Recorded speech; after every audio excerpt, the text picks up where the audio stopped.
As manifestações populares de ontem, nós podemos mostrar aí, você já mostrou alguma das capas dos principais jornais do Brasil, onde estão registradas as manifestações, a quantidade muito grande de pessoas,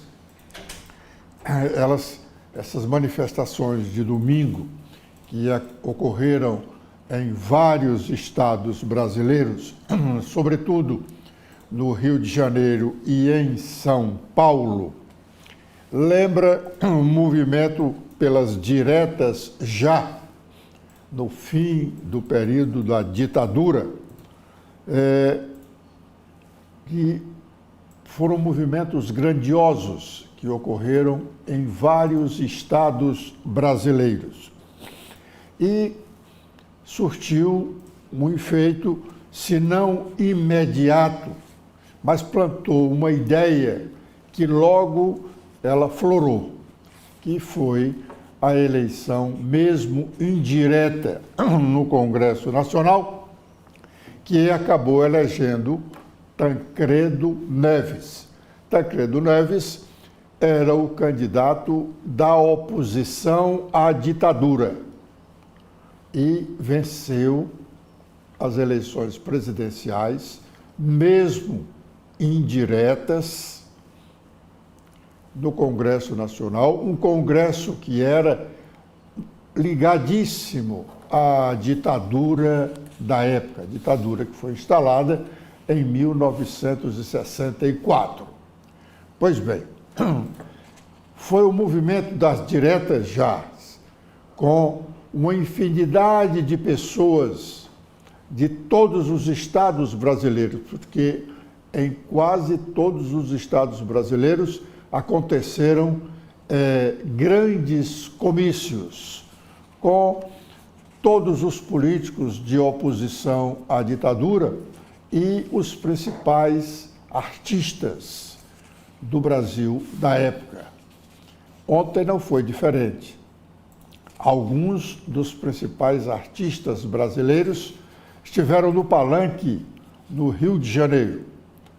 A multidão em São Paulo também foi semelhante à do Rio de Janeiro. E isso, não tenha dúvida, inibirá o Congresso Nacional nessas votações, tanto da PEC da blindagem, quanto no projeto de lei da anistia geral e irrestrita para os criminosos do 8 de janeiro de 2023, quando os prédios dos três poderes da República, legislativo, executivo e judiciário, foram depredados por vândalos. Então, se o Senado, através do seu presidente Davi Alcolumbre, já havia se manifestado anteriormente de que não votaria a PEC da blindagem e também o projeto da anistia, com essa mobilização de ontem, em vários estados brasileiros, aqui no Ceará também nós tivemos uma movimentação na praia de Iracema ontem à tarde. Com essa movimentação de brasileiros, sem dúvida, as duas propostas, a de emenda constitucional e a do projeto de lei, serão sepultadas. No Senado, a PEC da blindagem já pode ser sepultada na próxima quarta-feira, porque a Comissão de Constituição e Justiça vai examinar o projeto que foi aprovado na Câmara dos Deputados. E em relação ao projeto de lei da anistia, a própria Câmara deverá sepultá-lo. O deputado federal Paulinho da Força, que é o relator dessa propositura, ficou de levar o seu projeto de anistia ainda no decorrer desta semana. a movimentação de ontem, repito, ele deve recuar. Se não recuar, a própria casa recuará. Apesar de muitos deputados não estarem nem aí para a manifestação popular, como já demonstraram em outras oportunidades.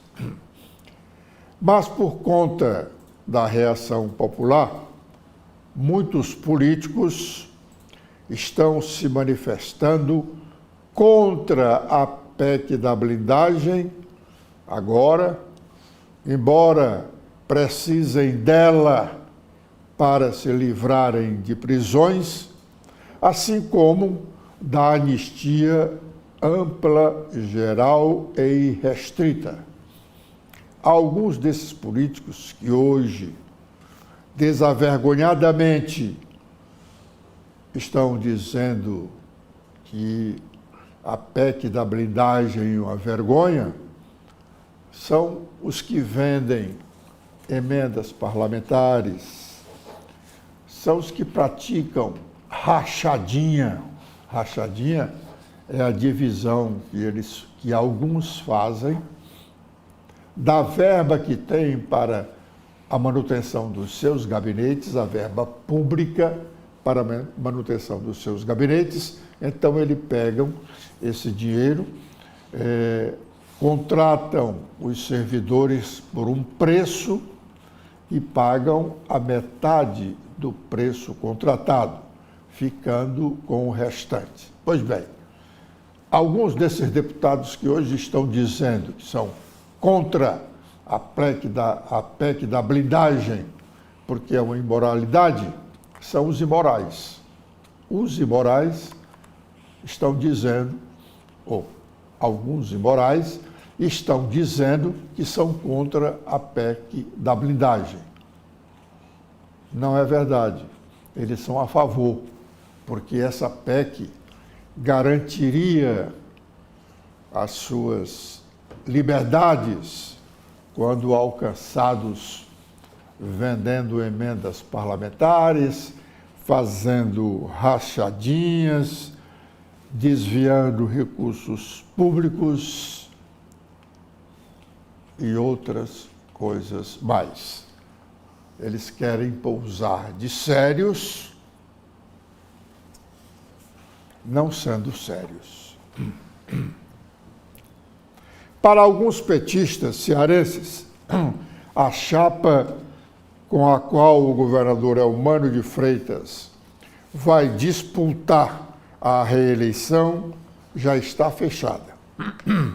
Recentemente, nós dissemos aqui que essa chapa estava dependendo apenas da indicação do candidato a vice-governador, pois agora, segundo esses petistas, já está acertado que o candidato a vice-governador de Eumano na disputa do próximo ano será o jornalista Chagas Vieira, atualmente secretário de Assuntos da Casa Civil do governo. Assim, tendo como candidato a governador Eumano, como vice Chagas Vieira, como para o Senado, os deputados federais Eunício Oliveira e Júnior Mano, a chapa majoritária governista está completa. Chagas Vieira, ainda sem filiação partidária, pois ele tem até o dia 3 de abril do próximo ano para filiar-se a um partido, se quiser disputar um mandato, e esse partido talvez não seja o PT, mas o nome dele é indicação do ex-governador e ministro da Educação, Camilo Santana. A indicação de Chagas para compor como vice a chapa majoritária encabeçada por Eumano, pode até desagradar a algum partido aliado, mas o vice de Eumano, em não sendo Chagas, será uma pessoa da confiança absoluta de Camilo Santana e do próprio governador Eumano, pois o candidato a vice do governador Eumano será indicado com a perspectiva que tem o grupo governista de reeleger o governador. E, em sendo reeleito, já o grupo governista já está pensando em 2030, porque em 2030, se o governador Eumano de Freitas, em sendo reeleito, quiser continuar sendo detentor de um mandato, terá que renunciar ao governo em abril daquele ano, 9 meses antes do dia da votação. E, em renunciando, para que tenha garantia de ele próprio se eleger o senador da República, quem sabe, precisa de ter o apoio do governador de plantão. E esse governador terá que ser escolhido agora, já na eleição de 2026, porque será o vice-governador, o governador daquele momento. E aí, embora muita água ainda esteja para correr debaixo da ponte, a sucessão estadual, pela área governista, caminha nesse rumo. Desde a última sexta-feira, a Assembleia Legislativa Cearense tem um novo diretor-geral. Assumiu o advogado Paulo Rolim, em substituição à senhora Sávia Queiroz.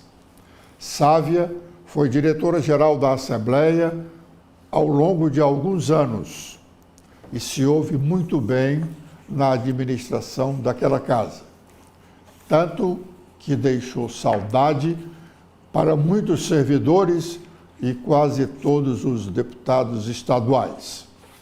Ela tratava-os todos muito bem. Paulo Rolim não fará diferente. Ele tem experiência no comando de legislativo, porque foi diretor-geral da Câmara Municipal de Fortaleza, também por alguns anos. E de lá saiu, deixando saudades para vereadores e servidores da casa. Hoje, segunda-feira, 22, ele deve fazer a sua primeira reunião com todos os demais diretores da casa. Desejamos sucesso, porque um diretor-geral de uma das casas legislativas, ou de qualquer das casas legislativas, é um dos pontos mais importantes para a boa administração do legislativo.